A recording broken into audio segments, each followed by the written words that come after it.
Great. Awesome. So thank you so much, Daniel and Paige. Let's get started by just sharing with our audience a little bit about your projects and where you served, what you were trying to accomplish, what was the question that you were trying to solve, and yeah, we'll go from there. So Paige, let's start with you. Sure. Hi, everybody.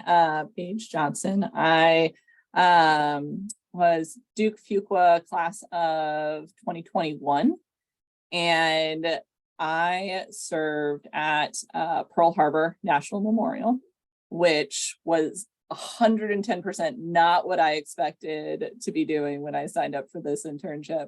I had grand visions of like living in the Grand Tetons in a cabin, and I'm just going to be like hiking in like the beautiful woods trying to avoid grizzlies. A couple of consultants did do that. They were at Grand Tetons. They did get to hang out with glaciologists, and I think that's something that's super cool about this internship, is that I was chilling on the beach in Waikiki during summer 2020, the only internship, like I think at all of Fuqua, that actually got to go somewhere. I really felt like I hit the lotto. And the National Park Service has so many different types of parks that the options are truly limitless. So Pearl Harbor, our project was initially just a financial analysis of the park. It used to be managed entirely by the Navy, and a couple decades ago it was moved over to the Park Service, and so they needed a more thorough financial analysis, which we then understood that we really need to do an operational analysis as well. And so without dragging too much further onto that, I've been in a really blabbery mood today. I will stop there and pass it over to Daniel. Thanks, Paige. That's awesome. And what a cool experience, especially in 2020. Daniel, I'm Carnegie Mellon Tepper and Hines class of 2020. I was a BPI intern in 2019. I was in Redwood National Park in Northern California. Almost the complete opposite of Paige's experience. I did live in a cabin. I did hike. I did occasionally have to avoid bears. We were working on a workforce and budget reorganization plan for Redwood National Park. We can get into the nitty-gritty later, but basically, as costs were rising at the parks for salaries based on cost of living adjustments, budgets allocated from the federal government were staying flat, which is making life really difficult at the national park level. We came in to help see how we could alleviate some of the burden on the staff of Redwood National Park while still allowing them to accomplish their goals and programs. Redwood National Park, obviously very biased, is a super cool park. They just released condors into the wild for the first time in decades. So there's been a lot of national news focused on them.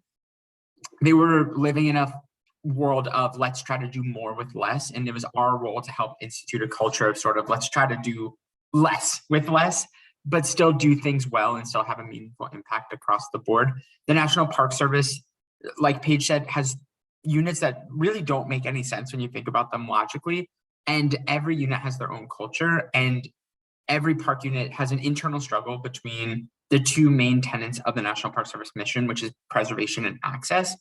Redwoods are such a limited resource. 40% of the world's redwoods are in Northern California. And so biologists at the park really don't want people in the park, believe it or not, because people are idiots, and go off trail and occasionally like steal trees and cut down trees or carve names into trees. These are not trees that you can just easily repopulate. And then there's a whole staff of what we call interpreters, who are, like the park rangers that you expect to see and do tours and things like that and bring people in. And they want as many people as they can to do their programming. So we spent a lot of time working with each division chief to understand their priorities and then find a way for the team to come together one thing that I noticed when we were there is that there really wasn't a way for staffs to understand the financial impact of bringing in a new hire. Hiring in the government is very, very difficult. And so when you hire someone, not only are you paying them their salary plus about 30% for benefits, including health insurance and eventual pension, but you also can pretty much never fire them. So you're really hiring someone for the long haul. You can't just restructure or lay people off. So what I did to help alleviate some of that stress was create sort of like a new hire financial cost spreadsheet.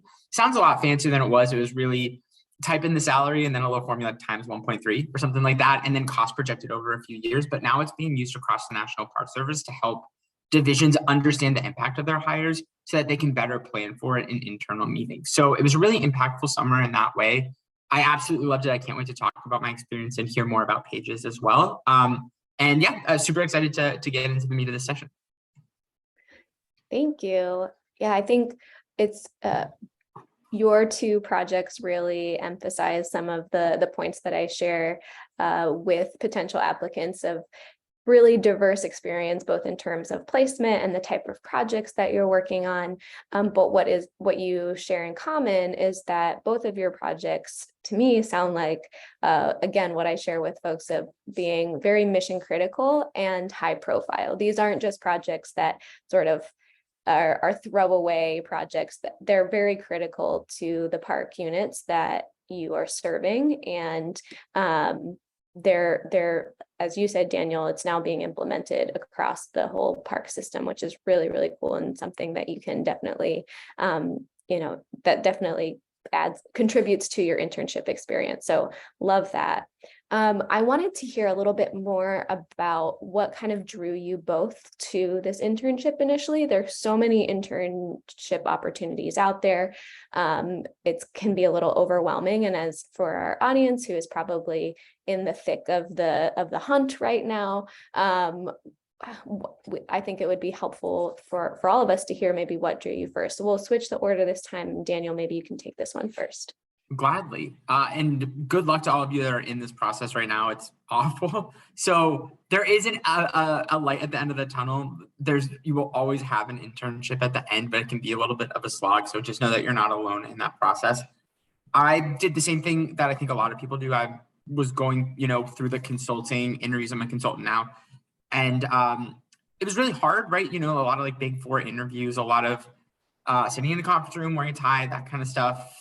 Felt very impersonal. Felt like I sort of had to hide who I was in a way, be more professional, be more data driven, and not really bring out my personality. I was a Peace Corps volunteer before business school in West Africa, and it was work that was really meaningful to me. So I was looking for an internship that had some sort of value to it, that wasn't just let's go into a company and slash the bottom line, but actually let's enhance the mission of something that really matters. And what matters in America more than, our beautiful lands and our national parks. So it was a really easy fit from a values perspective.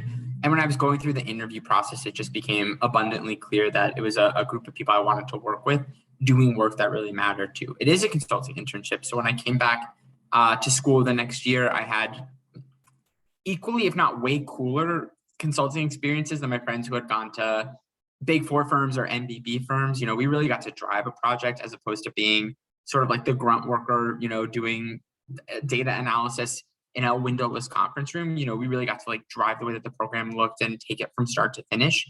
But we also got that real life experience. I came into business school relatively inexperienced, and this was a great way for me to build up my bona fide. So I was looking for an internship that kind of delivered on all of those fronts. And I have to say this one, did that and then some. It was absolutely the perfect fit. And I'm so glad that I did it. Great. How about you, Paige? Yeah. Much like Daniel, I am very values driven, very mission driven, and somewhat contradictory, I think, to a lot of people's perceptions of business school.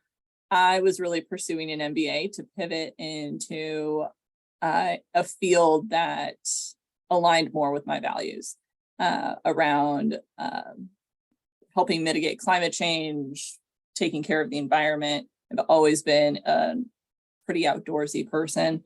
Not that you actually have to be a super outdoorsy person to do this internship. I mean, based off of our cohort, just for the record, like I spent my summer before business school, I went to 16 different national parks. There were some folks in our cohort who had been to a handful in their whole lives. And who knows, you could live in a high-rise condo in Waikiki, like in this internship, who knows? And so much like Daniel, I was very interested in a strategy internship through business school. I knew I wasn't drawn to consulting because I'm very attached to the organizations that I work in. And I didn't really jive with the idea of like jumping from client to client. And so the National Park Service, while you are doing, if you took on this role like full time, you would be going from park to park to park. Ultimately, you're working towards the same mission, similar types of problems with with the same team and people who are very, very aligned with your same values. And so, like Daniel said, it really kind of the BPI program really hits a lot of the check marks that I was looking for in terms of getting that pivot into a strategy and operations role, because I was doing marketing before, but also aligned with my own values.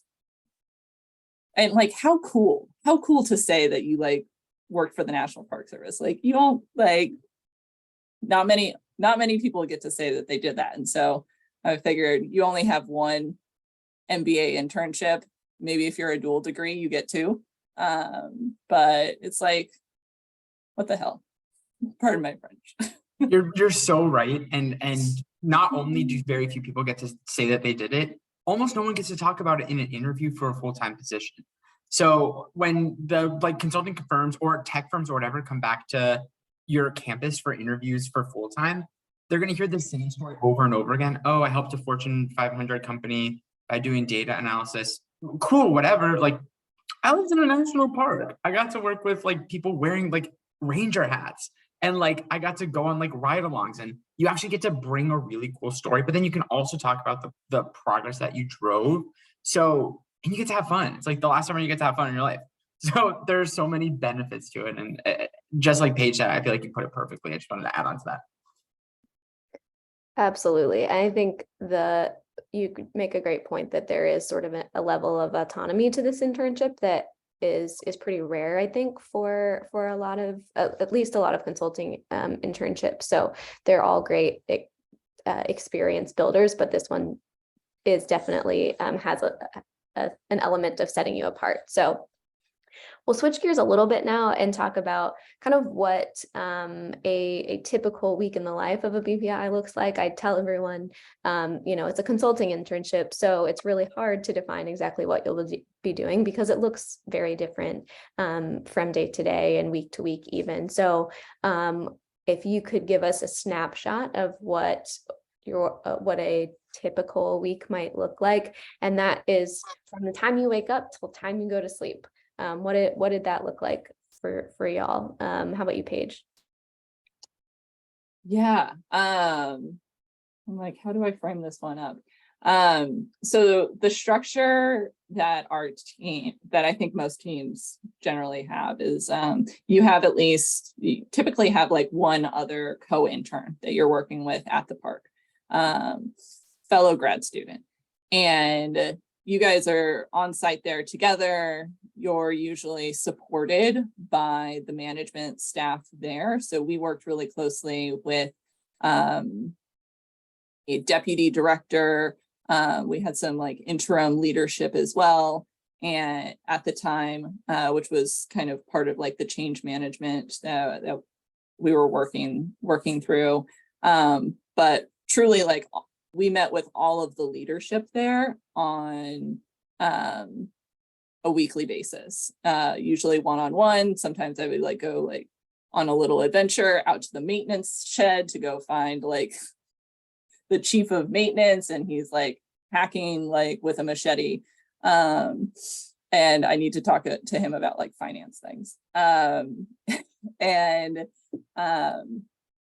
But then you're also working really closely with folks at the regional level. So at one of the major regional offices, which for us was based in San Francisco. And then you have a dedicated, I don't remember what they call them, Daniel, as far as like project managers who work for the business management group. Who's kind of your boss, kind of your manager, who's like there to guide you along and like help give you structure, give you some thoughts. The folks who work at the BMG, the business management group, are so smart. Like I think 95% of them have done this internship themselves. They went to grad school. A lot of them were former consultants. And so I learned a lot about consulting actually by working for the Park Service. So yes, you're in a lot of meetings. Your office, if we're talking like really specifically about like where you could be working so you can envision it, your office could be truly anywhere. You could be in one of the administration offices where they have like extra cubicles. We had an office at NOAA. The National Park Service had some like extra office space over there. It was a big, beautiful building, brand spanking new, truly stunning. You're working with like a bunch of like biologists who are like combating climate change.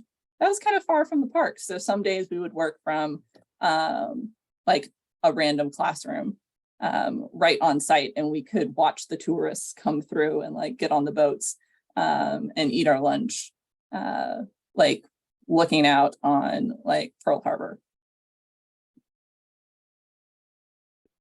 Sounds amazing. Daniel, what about you? What did a typical week in the life look like? Yeah, that really does sound super cool, Paige. So my co-consultant and I, we liked to work out in the morning. So we'd get to the office around 7. There's a little gym, or we'd go for a run, like right on the Pacific Ocean. Kind of cool. We would spend kind of like 8-ish to 4-ish in the office most days working on our workforce budget reorganization. A lot of times it was crunching numbers on spreadsheets, designing like interviews and analyzing interviews with division chiefs or people from the state park. We did about a week of like numbers analysis, only to get to the end of the week and realize that the budget office already had most of that stuff. So a very valuable lesson there of just ask people before you like dive into anything crazy. Wish that was something we had figured out a little bit earlier, but we spent a lot of time collaborating. We spent a lot of time like whiteboarding. We would drive out to different offices as well. That's kind of the cool thing about national parks is that since they're so geographically diverse and spread out, there's very rarely only one headquarters. So there was an office about an hour north, an office about an hour south on the 101, which again, very cool. So we would spend a lot of time kind of going back and forth, trying to meet the state parks as well. The state and national parks for Redwood have a really strong relationship, as well as a couple supporting sort of like tributary foundations. So we tried to get as many stakeholders involved as possible. And a lot of our weeks was working with those stakeholders and then analyzing the responses in preparation for our midpoint and our endpoint review. There were a lot of little mini projects we sort of completed along the way. And there were a lot of times where we would do quote unquote resource audits where we'd actually like get out into the park and work with a interpretive ranger and see what their programming looked like. We had a bit of an unconventional housing situation where my coworker and I lived about like a 5-minute drive apart. He was with 2 rangers. I was with 2 rangers as well. So at the end of the day, we'd come home and like play board games or do puzzles together. My co-consultant was like really into Dungeons and Dragons. So we had like a summer campaign, which was kind of cool. I'd never done that before. So it was a lot of fun. We'd like cook together. We had some parties together. Some nights it's like the end of the day and just want to go home and like climb into bed. So it's not like it's you have to do things all the time. And then on weekends, we'd go either, on long hikes. We drive to like festivals. There's some festivals in town. Oyster Fest was there one time. And we just got to have all of these like really cool adventures. For 4th of July, since it's over the summer, we got invited to the like head like botanist house, and he had like a really cool cookout too. So you really get to meet the people at your park, and you become family is such a reductive word, but you really become part of the team. and they treat you like one of them and not just a summer guy coming in for 10 weeks and, you know, being a hatchet man or whatever. You really get to become part of the core group. I spent a weekend dog sitting for the like chief of biology and just like hanging out in his house, like maybe a lasagna. So there are a lot of really fun, random, goofy things that you get to do as well, because the park staff really treats you like one of them. And I think it's important to note that in order for a park to get you, they have to apply. And the issue is that there are way too many applications. So most parks that apply won't get consultants. So the park has to make a really, really meaningful case why they want you to come in. So it's not just like, oh, we thought it'd be cool to put you in Glacier and they don't really know what they're doing. It's the business management group having vetted all of these projects very carefully and be like, we know we want to put you here because it's a project you can complete in 10 weeks and a project that's going to add a lot of value to. And that's really cool because some people have internships at, you know, consulting firms or tech firms. And it's like, yeah, we're really not sure what we want you to do for 10 weeks. So you can go figure it out. That is not the case with this. And that's something that was really important to me being so early in my career, that I had a very clear problem statement and I knew ways to get started on it too.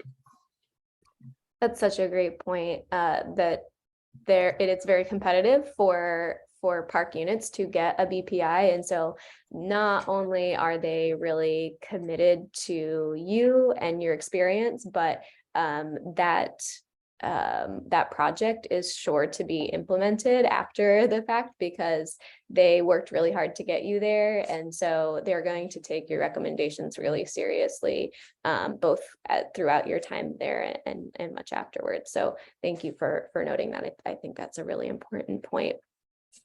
I would love to hear kind of as you transitioned out of your internships, how the internship experience influenced your career path moving forward. You both shared a little bit about kind of what your intentions were going in. How did that play out as the internship ended and beyond? A great question. And I think, at least for me, it's a bit of a weird journey because the pandemic happened halfway through my second year of grad school. So hiring kind of stopped and it was a little chaotic. I currently work for Booz Allen, which is a consulting firm. I'm based in Washington, DC. If anyone's ever in DC, let me know. It's like the coolest city ever.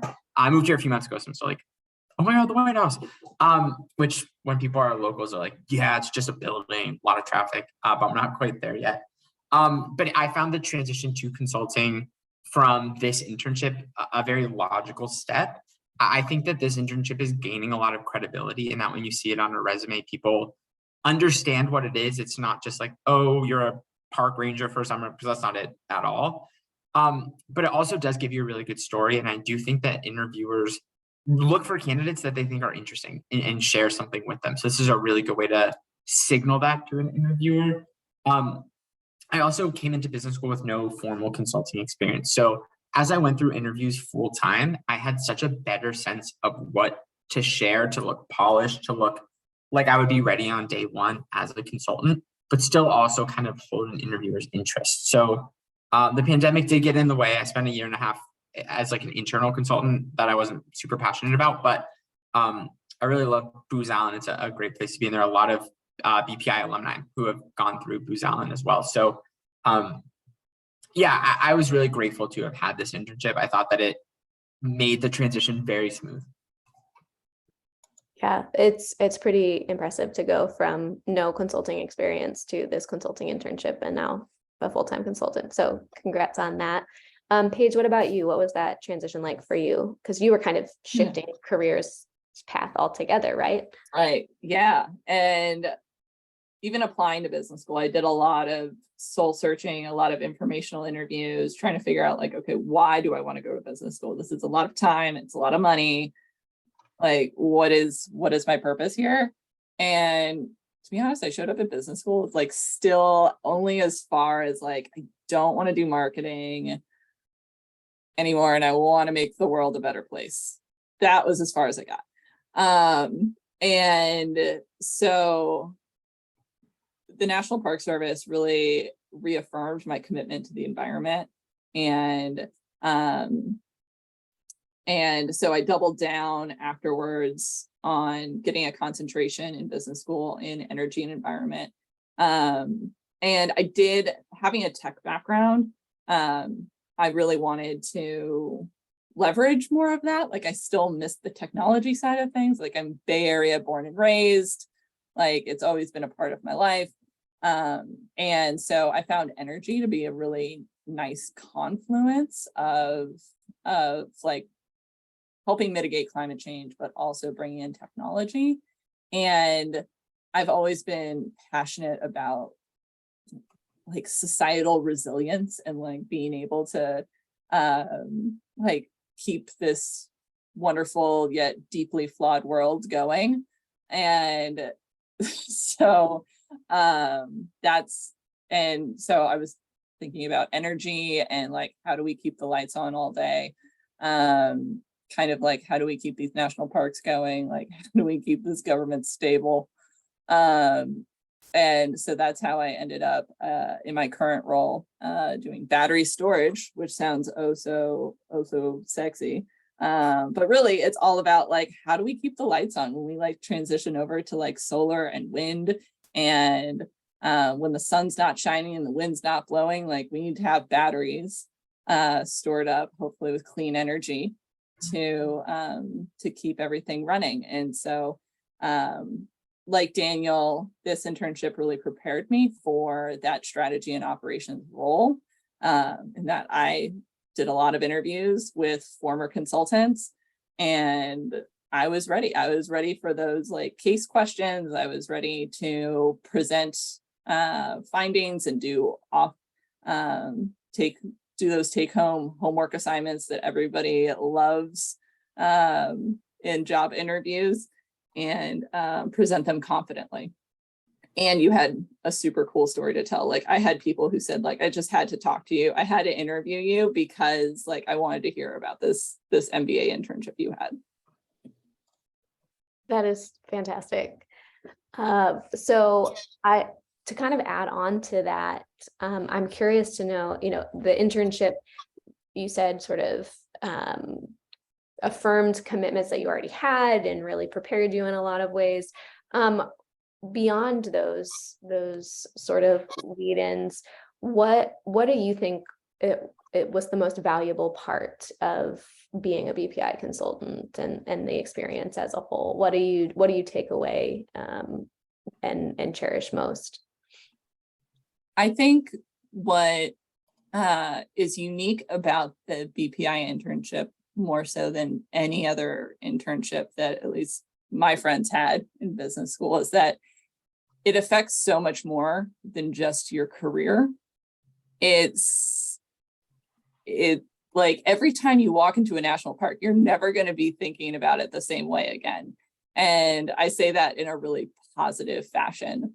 And even if you're like a little bit of a nerd like me and you wonder how things work and like how things function, and I've built some amazing relationships, some friendships with my co-consultants, and one of my closest friends here in San Francisco, she was at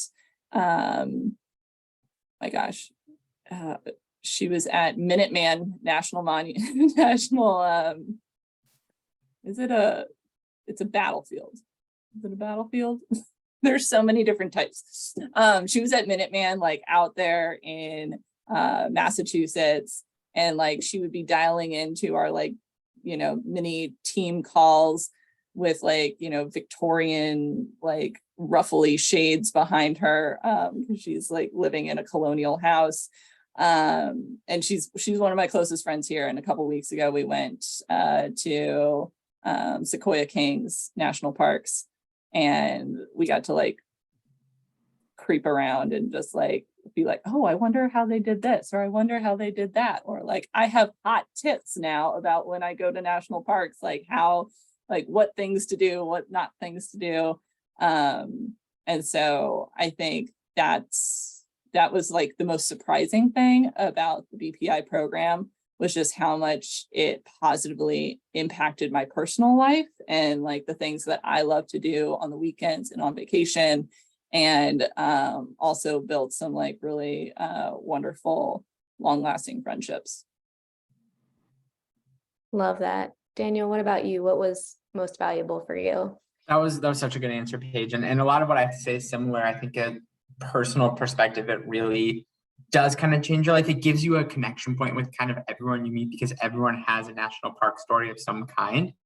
It also gives you an appreciation for the National Park Service, which it's almost incomprehensible how they're able to manage so much land and so many resources and do so many visitors at the same time.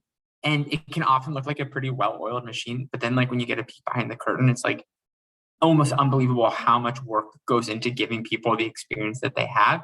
And so it gave me a love for the outdoors. I was not a national park person coming in. So a couple weeks ago, I took like a road trip and went to New River Gorge, which is the newest national park, and Shenandoah, which isn't too far from DC, and all of these things. I was just like so impressed because I had such a deeper sense of appreciation for it. It's a great network. I do still have some friends from my group, and there's just a DC happy hour a couple weeks ago. So I got to meet some new people. It's a really good way to connect. It also, for me, as someone who came into business school with very little experience outside of the Peace Corps, it gave me a real sense of how to be at a job. I had a bit of an unconventional experience where my co-consultant left 7 weeks into the program. So for 3 weeks, like through the final presentation, I was kind of on my own, running things, which was very, very scary, pushed me pretty far outside of my comfort zone. But I never felt alone.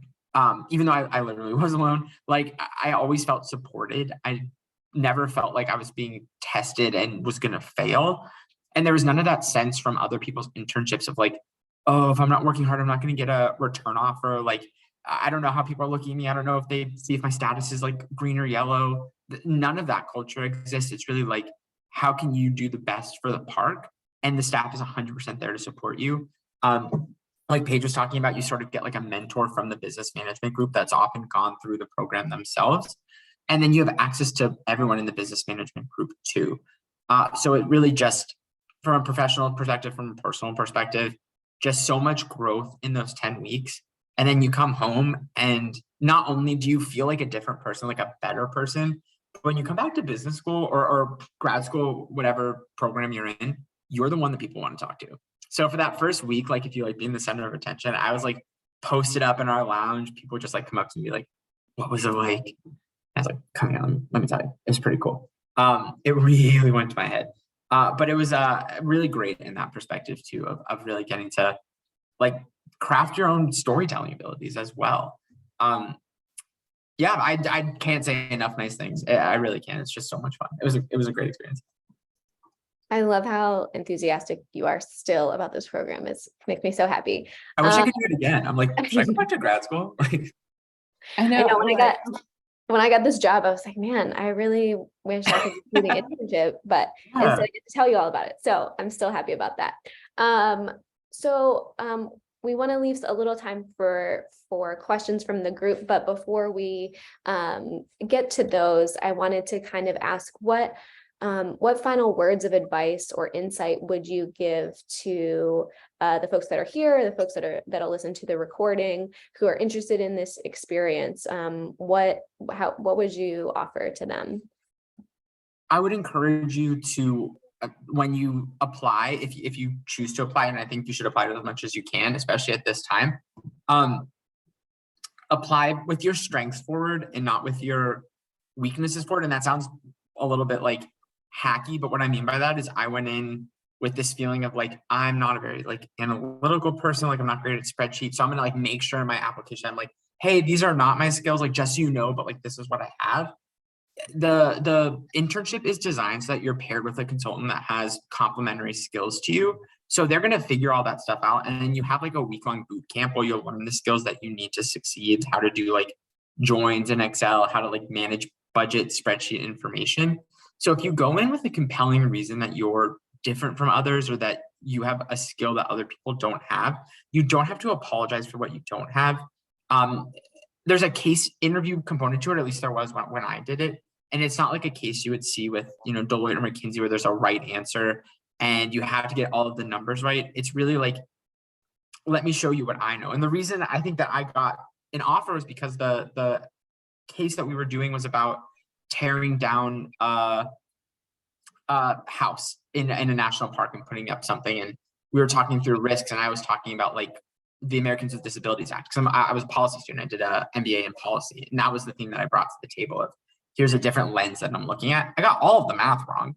I didn't get literally a single calculation right. You can use your calculator. So, but I was able to bring like a new, different lens to it. And that was something that other people weren't bringing. So if you do apply, I don't want you to go in with the feeling of like, I better hide my deficiencies. That's not how we approach it at all. It's much more of show me your strengths and show me what's different. And I feel like it's a lot more celebratory in that way than other internships, where you really do have to kind of stuff yourself into a suit and act just like everybody else, or else, you know, they're going to think you're a liability. That is not the culture at all. And that's something really special. Such great advice. Paige, what have you got?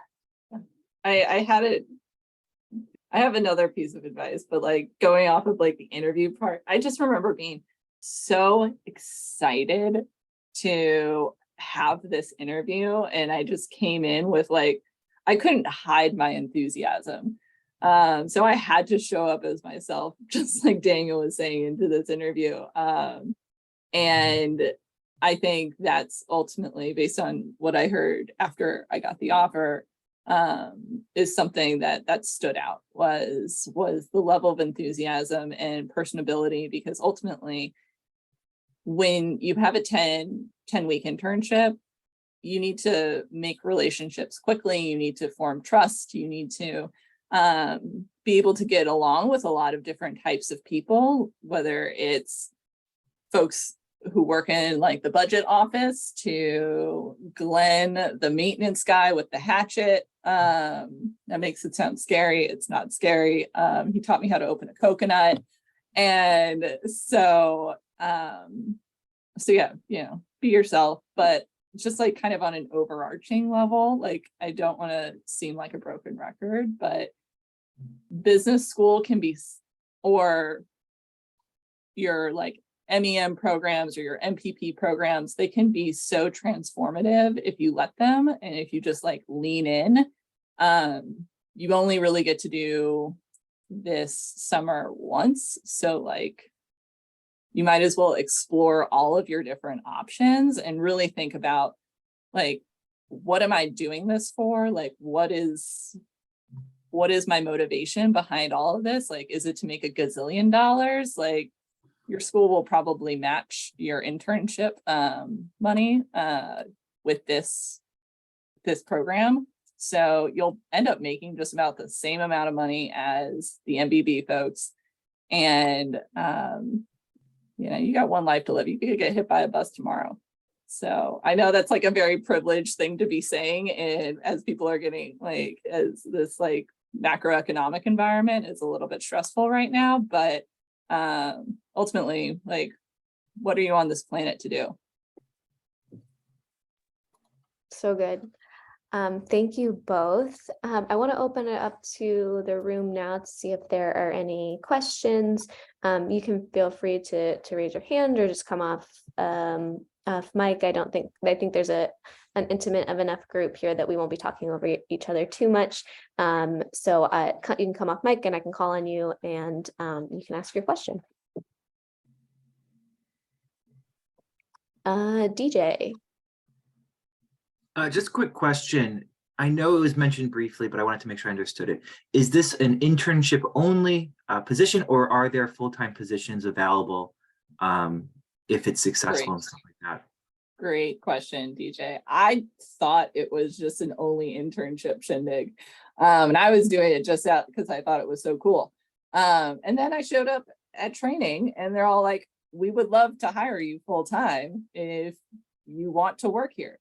And that's ultimately what my co-intern ended up doing. And now she lives in DC. They also have offices, a major regional office in Denver.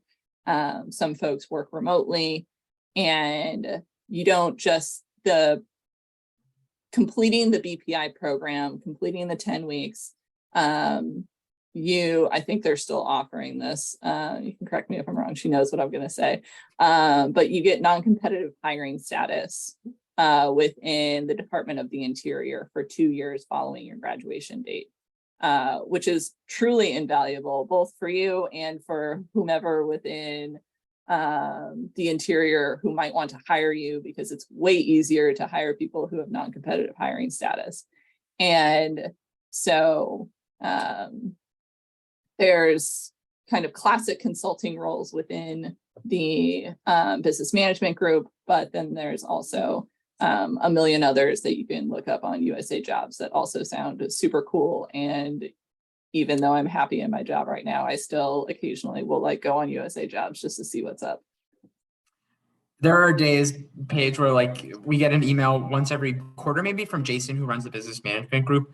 Like, here's some open positions. And if I'm having a bad day at work, I'm like, that looks good. In a GS13 in the middle of Montana. I don't know. That sounds kind of fun right now. But there's a great employee network that's not just at the National Park Service, but across the federal government. So there are a lot of spaces too. And just like Paige had a very similar experience where showing up at training, they were like, "We have a job for you full time." I was like, "Hi, I'm Daniel." Like you haven't met me. You don't know if I'm good at this or not. But there's that culture, and there are a lot of people from my group. I think 4 of the 14 or 16 who are at the National Park Service now. For many of us, our non-competitive eligibility is right around that 2-year mark. And so there are a lot of conversation in our WhatsApp group of like, "Are you guys thinking about it?" And we're like, yeah, we are. It's a very, very tempting offer for sure. And just because you run out of the non-competitive in 2 years doesn't mean that they won't bring you back if you want to come. There are always open positions and a great network that will vouch for you. Other questions? I have more questions if nobody else wants to ask any. Go Can you for speak? it. Can you speak a little bit about the relationship between the U.S. government and Purposeful Growth Institute, and kind of, yeah, I won't lead it, but just if you're able to share more about that. I can share more about that, but I'd also love to hear, Daniel and Paige, kind of how you experience the two entities. And I'm still new, so I would love to get your experiences, and then I will share mine as well. Sure. Yeah. So when we were working with, well, it was Inspiring Capital at the time in 2019.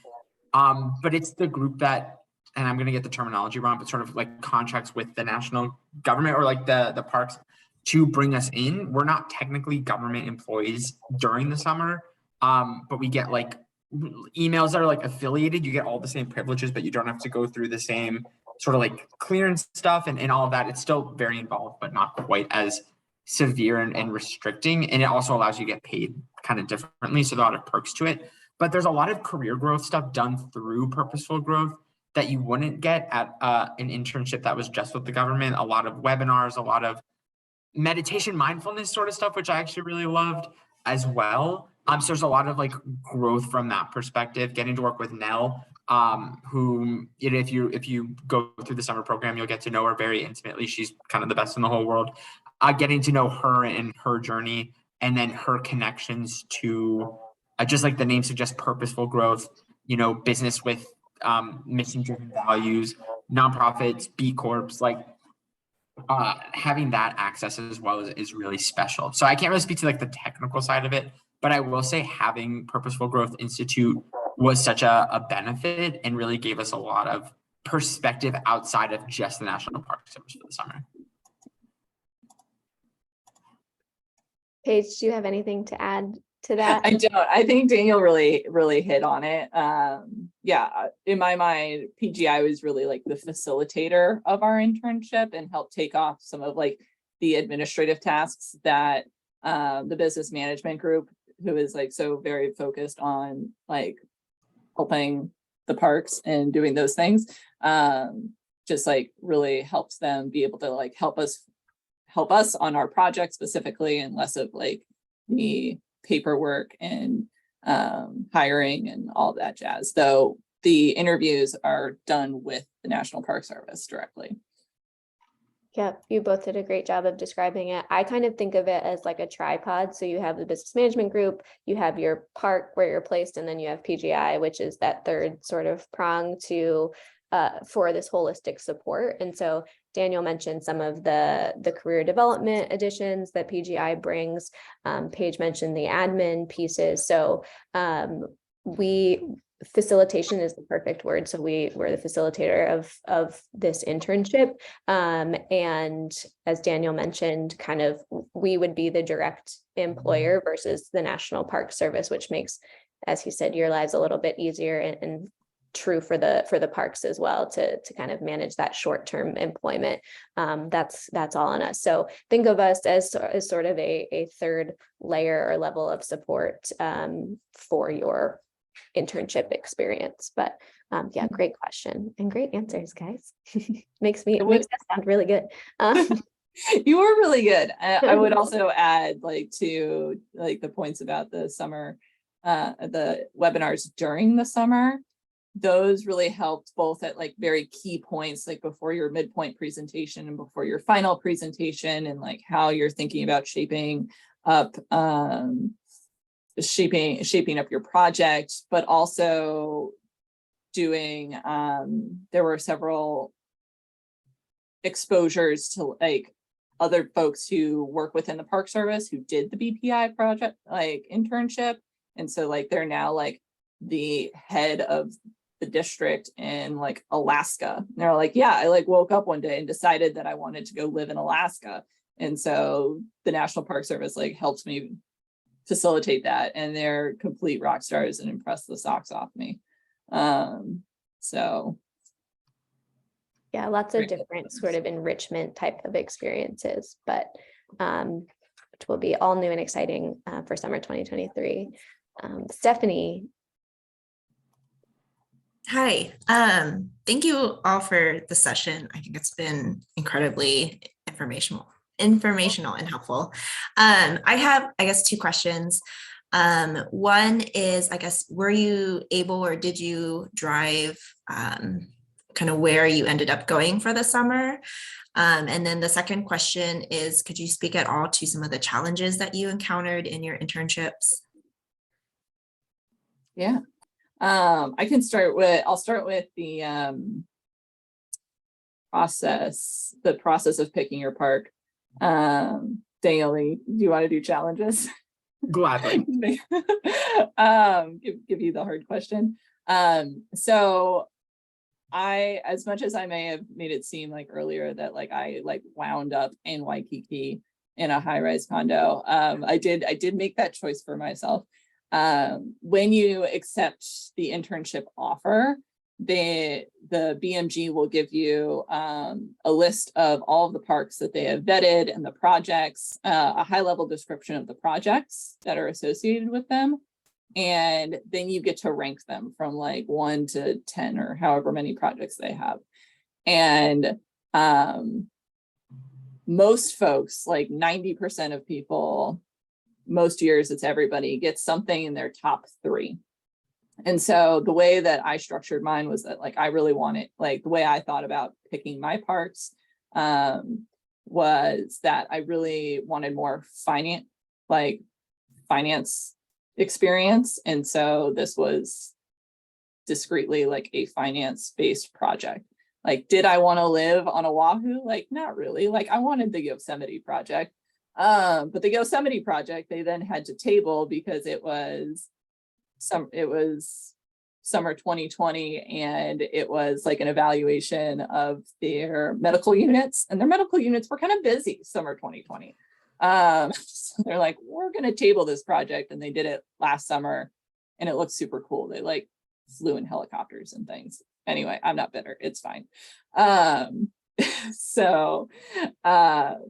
Yeah, that's so 90% of people will get one of their top 3, and there's always a wide variety of locations and different types of projects to choose from. Daniel, is there anything else you want to add there? No, that's perfect.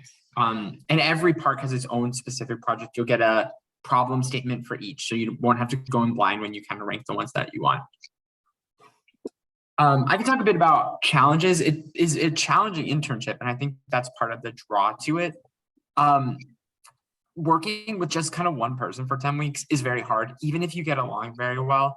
and my co-consultant and I, we're sort of like, I call him like big bro. Like we have like a very like brotherly relationship. He's a really dear friend of mine, but we butted heads. Sometimes it can be a little bit difficult, especially when one of you is more senior. You're both kind of on the same level, but sometimes it's easier to like take cues or divide 50-50. So it's a relationship that actually does require quite a bit of maintenance and upkeep, especially if you live together or like carpool together like we did. It can also be really hard to come into the park knowing very little and working with people who have been maybe even at this park for the last 30 or 40 years and coming in and trying to sort of advise them. I think that's a regular problem for consultants across the board, but especially at a place like a national park where there's so much joy and meaning put into kind of each role, and working on like a workforce reorganization project. A lot of our recommendations were don't backfill these positions when they become vacant. That's really hard for people to hear. So finding a way to do it not only responsibly, but also kindly was very tricky. It required a lot of goodwill being built up. One final issue, and this is, I think, endemic of consulting as well, is that you have a project champion at the park. Ours was the assistant superintendent. He's now currently the superintendent of Glacier, just like killing it in the world. That's wild. I know, right? I'm like, maybe I should go visit, like, and see him. Maybe. But people at the park have more or less 4 or 5 full-time jobs all the time. Especially if they're division chief, they're running so many different things. They're wearing literally so many different hats. And so for you to come in and be like, can I borrow you for 6 hours today? The answer is no, and not because they don't care about you, but because they literally can't do that. They also have lives. They're also federal government employees. So they have very strict rules about what they can and can't do, how much time they can and can't spend. And it's the summer, so people are traveling, people's kids are home. You are not getting everyone's full attention. It's a challenge, but it really requires you to be extremely intentional, not only with what you plan and when, but also what your contingency plans are. You're going to maybe get your key stakeholders in a room together twice over 10 weeks. Someone's going to get sick one of those days. Someone's going to come in with a different agenda item on their mind. Someone's going to get a call that takes them out of the room. So you have to use that time wisely and understand what your outcomes are going to be. It's hard. In the moment, it sucks. We had a meeting that got completely derailed because someone came in halfway through and started yelling at someone else. And it was, I wish we got it on tape because I thought that sounds truly wild. It was, and we didn't want to like give anything away that we were like freaked out. So I was like, yeah. But it was very, very intense. But you have to keep going. You have to find a way to like make that work. And that's a huge skill to be able to have. So it was certainly a challenge, but in the end, I really benefited from it. In the moment, I was not enjoying it though. I remember going home that night and being like, oh my God, what a day. Happened? It was wild. If you ever want to hear about it, any of you, like certainly let me know. And I know we're coming up on time too. So I'm going to put my email in the chat. If anyone does want to talk, I'd be happy to like talk to you about the park or anything else. I know we're like super close, but this has hopefully been really helpful. It's been really fun for me. So hopefully all of you have had some, I don't know, inspiration to keep going with this process. Definitely a good thing to apply for. Even if you don't get it, it's a great way to meet people and network, and more interviews are always good. It's building up reps. So there's really no harm in giving it your best shot. And it could be really, really special too if it goes through. Daniel literally said everything that I could have said. I've also put my email address in the chat. I'm happy to chat with anybody about my experience. Similar challenges to Daniel in that you're working with a variety of different types of people, and from a variety of different types of backgrounds. Pearl Harbor, you're dealing with a lot of military folks as well. That was a really interesting challenge that you can definitely talk about in future job interviews. Spoke to a lot of veterans, a lot of nonprofits, a lot of different partners that you have to engage with. And so, happy to chat about the things that I learned, or if you're interested in the energy industry.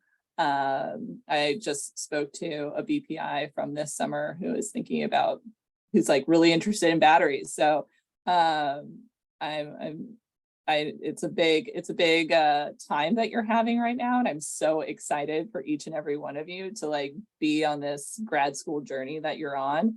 I know you've heard it from like all of the second years, and you've heard it from like recent alums, like it's the best time, you have to soak it in, blah blah blah.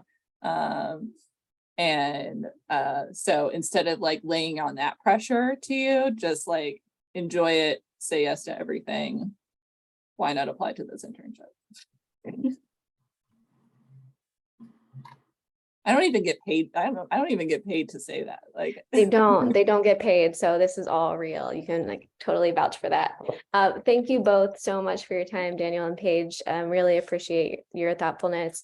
I put on the screen the QR code that takes you to the application page. This also gives a lot of information about the role, about the National Park Service. There's a link to an informational webinar that the Park Service, the BMG, was mentioned a couple times tonight, that they put out earlier in the year. I think it will cover some of the same details that Daniel and Paige did this evening, but there's a really great section there within that 18 minutes that talks about what they're really looking for in an applicant. So if you're considering applying, I definitely recommend reviewing that. So that's on that page as well. But I added my email, so very gracious of Daniel and Paige to add theirs. But if you have questions specific to the application process or something like that, please feel free to reach out to me at hello@purposefulgrowth.org.